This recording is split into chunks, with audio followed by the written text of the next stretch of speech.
Welcome back.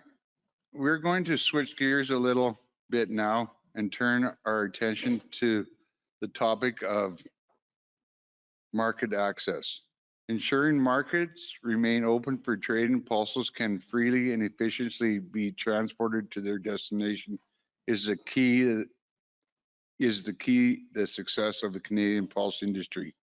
Our next presentation is focused on transportation, container availability, and effects on supply chain. Presented by Greg Northey, Vice President of Corporate Affairs at Pulse Canada. Welcome, Greg. Okay, so I'll get started then. Thanks so much for having me and for the introduction. As Trent mentioned, I will be talking about container supply chains and the issues we've been seeing in that supply chain. We'll just move to my next slide. Okay, so why is this an issue for the pulse sector? So you can see here we have a graph that's showing the percentage of peas that are exported in containers and the percentage of lentils that are exported in containers. So approximately when we combine Canada's total exports, each year we export about 40% of everything we send out in containers.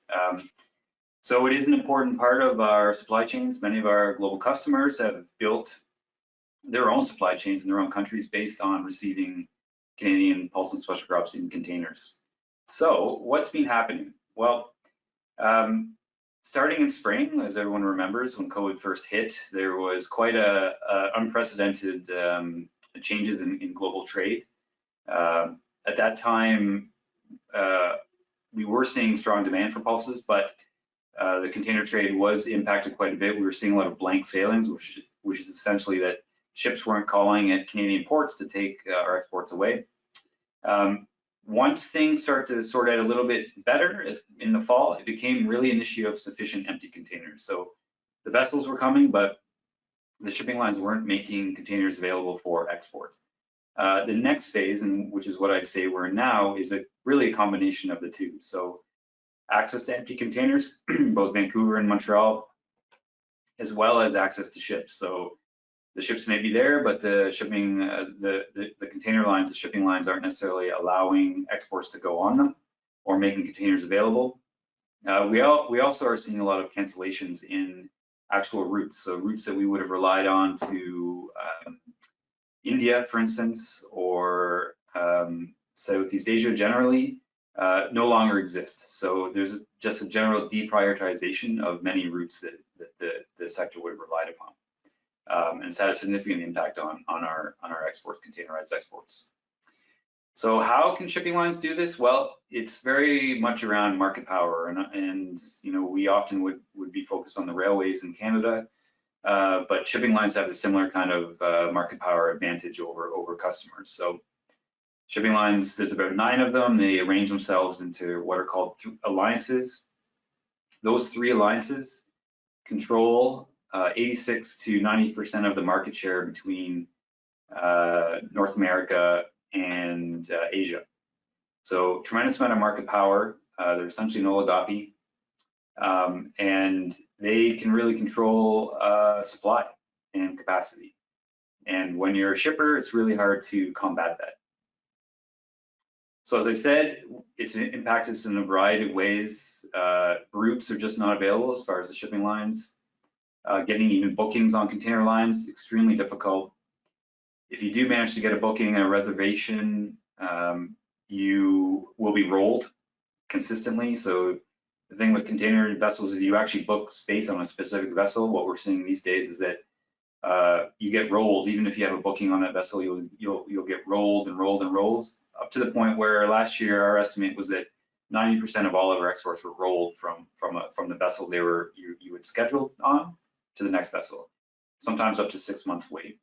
And then obviously when you have a breakdown in the supply chain like that, everything starts to break down beyond it. So at the port, lots of issues with equipment shortages as far as trucks and chassis, and general logistics breaks down.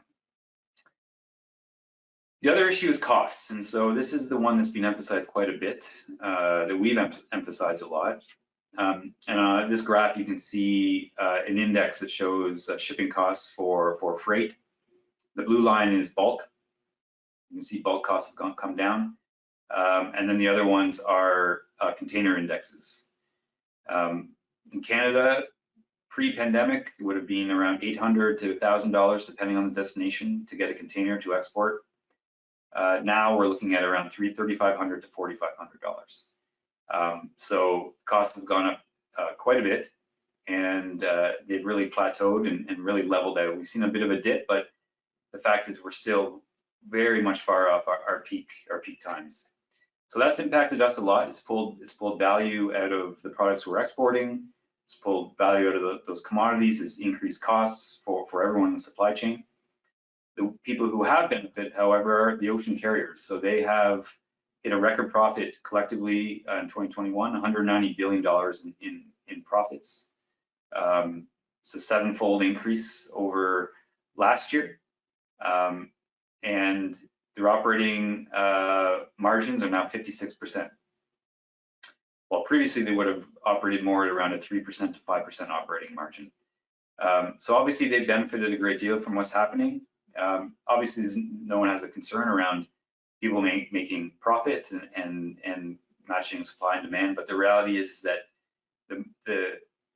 we tend to pay more now, much more, but the service has gotten much worse. So clear problems happening with elements of market power. So our big questions going forward are, is this just a temporary thing? Is this just a COVID issue? Will it normalize? Will our routings return? And ultimately, will our supply chains be there when we need them in the fall? If we get a good sized crop, as we all hope, we'll have a lot more to move. We need this containerized supply chain. And the concern right now is the viability around many of those people, those companies who have built up over the containerized supply chain and to supply that. So for transloaders in Vancouver, for instance. And so our big concern right now is what's that going to look like in the fall? How are we going to get back to what we would describe as normal? It certainly feels like at this point the market has adjusted to these new circumstances, and that our expectation right now, what we're hearing from the trade, is that we won't see any changes in the fundamental underpinnings of this sector, if ever, but the earliest 2023. So what's our strategy been? Well, we've seen a lot of other countries, particularly the US, really focus on this issue. They've identified their containerized supply chain as the major driver of their competitiveness. And the administration in the US, they've already introduced acts. They've had supply chain task forces looking at this for almost a year now. In Canada, we didn't see the same thing. So a real drive for us was to make sure that there was more visibility on this issue. And we had two key drivers. A was for government to start to investigate this issue, as well as to mimic what they did in the US, where they named a supply chain commissioner, identified a task force, and tried to address those short-term fixes to this problem, while also looking at long-term solutions around legislation. Container crunch is the main driver of that communication campaign. Many of you may have seen it, but we've working with a wide variety of groups inside and outside of agriculture to bring attention to the issue. We've several releases as a website, and government's very much aware of this opposition, and we continue to do quite a bit of media around this issue, as well as our other partners in the container crunch, including Soy Canada, CFA, and forestry groups and mining groups. Long term, we're looking at legislation. Like I said, the US has looked at this strongly. They've introduced 2 bills already. In Canada, we have legislation that governs shipping lines that's extremely old and out of date and actually has no impact anymore. And so the real question for us is, what do we want to do about this? How do we address market power with legislation in the same way we've addressed market power with the railways? Now, it doesn't always necessarily work because it's a very complicated issue, but globally, all of our partners are starting to look at this, especially around competition and how our Competition Act should be used to try and drive better results in the containerized supply chains. We've seen some really good recent developments in this front. The government has started to acknowledge that the issue does exist. The biggest thing I would say is this first bullet. We've seen the Canadian Competition Bureau work with the UK, USA, New Zealand, Australia. They've launched a joint effort that is essentially putting firms on notice in global supply chains. And in the 5 countries through their competition bureaus will be investigating anti-competitive behavior, collusion, and whether COVID has been used as an opportunity for cartel conduct. So this is a good development where the Competition Bureau will look at that. They've asked for input from stakeholders, and we've worked with our Container Crunch colleagues to put together a dossier and what we've seen. Transport Canada had a recent supply chain summit because issues have been ramping up in our supply chain as far as how unstable it is and unreliable it is. Pulse Canada did attend the initial summit. We've since attended other follow-on summits after that, focused on agriculture. And they also did announce a supply chain task force, which was positive, not necessarily focused on containers, but our expectation would that once that gets launched, containers will be a topic of discussion for that group. And as I mentioned, the USA legislative developments, I think, are a real guide for Canada as well. So in summary, this is an ongoing issue, a real problem, both now and for the future. Real concerns for the fall, for the movement of these products in the fall. And right now, I think the big concern that we're seeing is both for our exports, but also for our inputs, fertilizers, any kind of input, on-farm input. We're seeing a lot of issues with supply chains and getting that, all related to the same issue generally around containers. And obviously the inflation has been a big issue with the container problems we've seen. So long-term concerns, and we're continuing to work on those legislative solutions, as well as working with governments on any kind of task forces that they do develop. So I'll leave it there for questions. Thanks a lot for giving me the opportunity to present. Thanks, Greg, for the presentation. Can you talk, you didn't address it at all, but can you talk about the CP strike and what Pulse Canada is doing, sort of back to work legislation, or what are we as farmers advocating for? Yeah, so just as a quick background, CP and the Teamsters Union, so which would represent conductors and a lot of the main labor that runs the railway, have been negotiating a new agreement. They've been doing this for quite a while now, since December is when I think, well, they've been negotiating for longer than that, but December is when they first appointed federal mediators because there was concerns that a deal wouldn't be struck. I guess the nuts and bolts of it are that the way things worked out, the union would have been in a position to strike as of March 16th. As of yet, they haven't indicated they will do that. They have to give 72-hour notice to do that. So if they had wanted to go on strike March 16th, they would have had to give that notice Sunday evening. So at the moment, the two sides are continuing to negotiate. They've had a scheduled negotiation that is due to end actually on the 16th.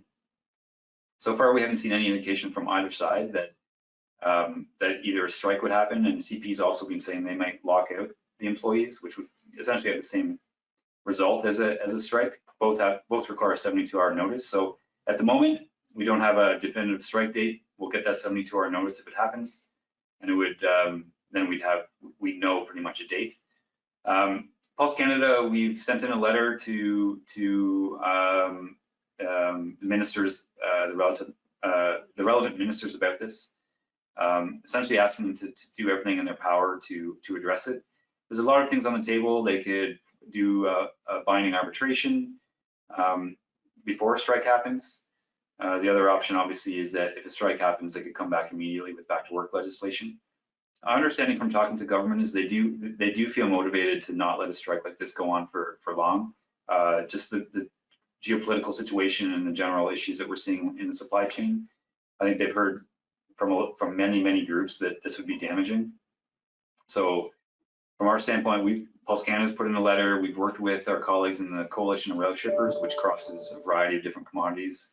Also put in a letter. We've had a meeting with the Federal Labor Department about it as well through them.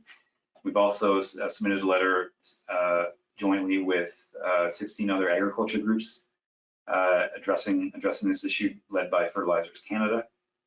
We've also worked with the Chamber of Commerce.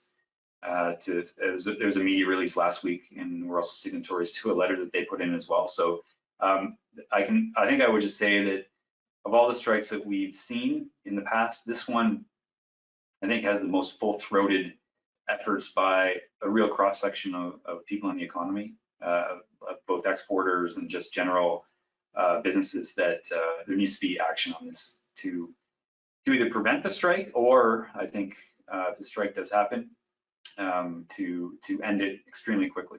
From what we've seen from CP and the Teamsters, that they're very far apart on issues around pensions. So not sure whether the negotiations will be fruitful, but ultimately the real focus is on government to make sure that the impacts are immediate and they bring that legislation back. The good thing about not having a strike start tomorrow is that Parliament is not sitting right now. So it's an extra hurdle to bring Parliament back to pass that legislation. So if the strike moves into next week, there'll be much quicker tools at the government's at hand for the government. So, Seeing no more questions, I would like to thank you for your presentation, Greg. okay, thank you.